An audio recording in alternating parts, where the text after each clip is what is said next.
Ketika ditanya tentang seorang pembimbing rohani, guru mursyid yang tidak lain adalah seorang wali Allah, Imam Al-Ghazali berkata, menemukan guru mursyid itu lebih mudah menemukan sebatang jarum yang disembunyikan di padang pasir yang gelap gulita.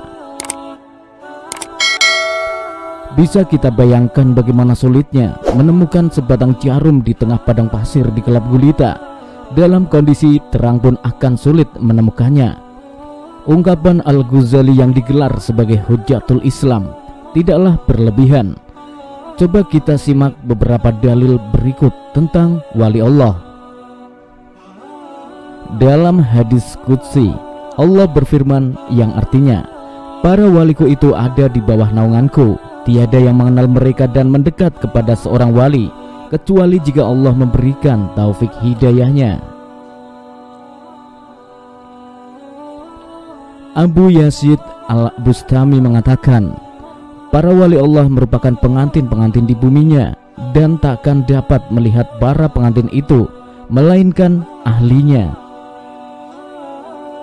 Sal bin Abdul Allah At-Tustari ketika ditanya oleh muridnya tentang bagaimana cara mengenal waliullah, ia menjawab, Allah tidak akan memperkenalkan mereka kecuali kepada orang-orang yang serupa dengan mereka, atau kepada orang yang bakal mendapat manfaat dari mereka untuk mengenal dan mendekat kepadanya.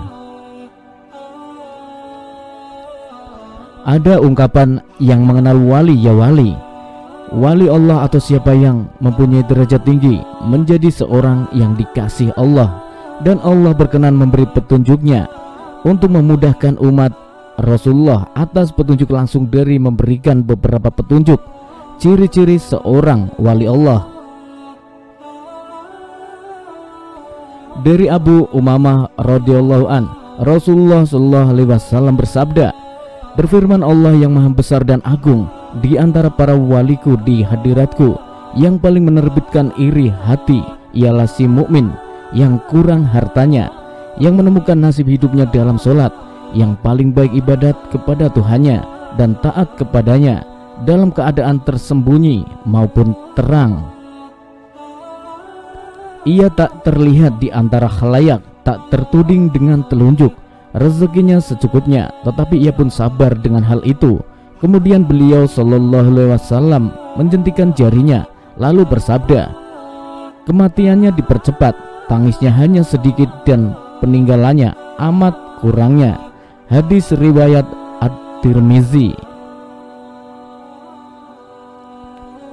Terkait hal itu ada kisah yang cukup mengejutkan dalam perjalanan hidup Habib Lutfi bin Yahya dari Pekalongan. Begini kisahnya. Dalam salah satu perjalanan rihlah ke Singapura, Sayyid Muhammad bin Alwi Al-Maliki ditemui oleh seseorang.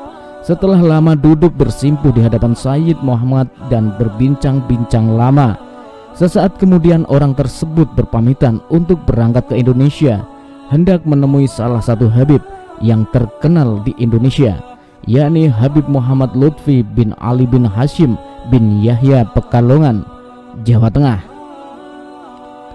Kemudian Sayyid Muhammad bertanya kepada orang tersebut, kenapa kamu ingin menemui Habib Lutfi bin Yahya? Beliau Habib Lutfi bin Yahya adalah salah satu wali min auliyaillah yang terkenal. Saya ingin barokah dari beliau, jawabnya. Sejenak kemudian Sayyid Muhammad berkata kepadanya, kenapa kamu repot-repot datang ke Indonesia? Sebentar lagi yang kamu maksudkan itu akan datang ke sini untuk menemui saya. Tidak lama kemudian benar juga apa yang dikatakan Sayyid Muhammad bin Alawi Al-Maliki. Tiba-tiba Habib Lutfi bin Yahya muncul di hadapannya ketika orang tersebut hendak pergi. Habib Lutfi bin Yahya lalu berkata kepada orang tersebut, selama masih ada Abuya Sayyid Muhammad ini, kamu tidak perlu repot-repot mendatangi saya. Beliau adalah Al-Alamah, Waliullah dan seorang kutub di masanya. Melihat kejadian itu orang tersebut tercengang dan hanya tertunduk diam. Demikian kisah-kisah menakjubkan tentang wali Allah. Semoga bermanfaat. Wallahu a'lam.